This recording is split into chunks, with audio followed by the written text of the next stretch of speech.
Bo'ldi qizlar, men boshqa yura olmayman. Charchadim. Steperda yurishni tashladim. Deyishib kutganman deylar. Yo'q, aslo qizlar. Aytganimda u menga juda ham katta energiya beryapti. Ya'ni hayotga qiziqishim va mehrim uyg'ondi. Hatto depressiyada yurayotgandim 2 yil. Nega 2 kun shug'ullamadim? Chunki mehmonlar to'satdan kelib qolishdi. Befarosat, shuni ham aytadimi? Mana 0 qilib oldim. Endi shug'ullanamiz, krossovka kiyib.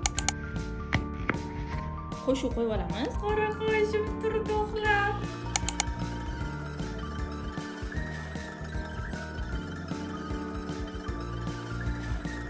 Ana isbot uchun 2 minut. Birinchi podxodda qilib bo'ldim. Bugun xudo xohlasa 7 minut qilamiz. Ikkinchi podxodga ketdim.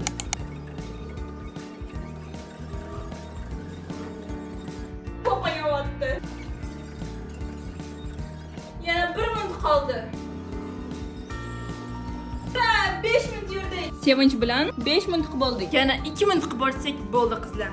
Давайте лайк qo'yib поддержка qilib turinglar qizlar. Поддержка qilsanglar menga motivatsiya oshyapti. Shu bilan shug'ullanish qizlar. Aslar esa meni ko'rib motivatsiyaga to'lib keyin sport bilan shug'ullansizlar.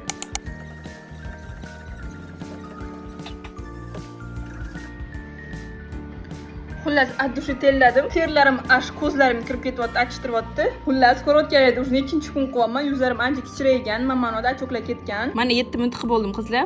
Faqatgina shu hozir men qilayotgan komfort varianti holdan olishdi qizlar. Olmoqchi bo'lsanglar, обязательно olinglar. Primoy bilan поворотning farqi ja deyarli yo'q ekan qizlar. Kommentariyaga bitta plyus so'z yozsanglar, sizlarga Telegramni tashlab beraman. O'sha Telegramga yozsanglar, narx bilan ma'lumotlarni tashlab beraman.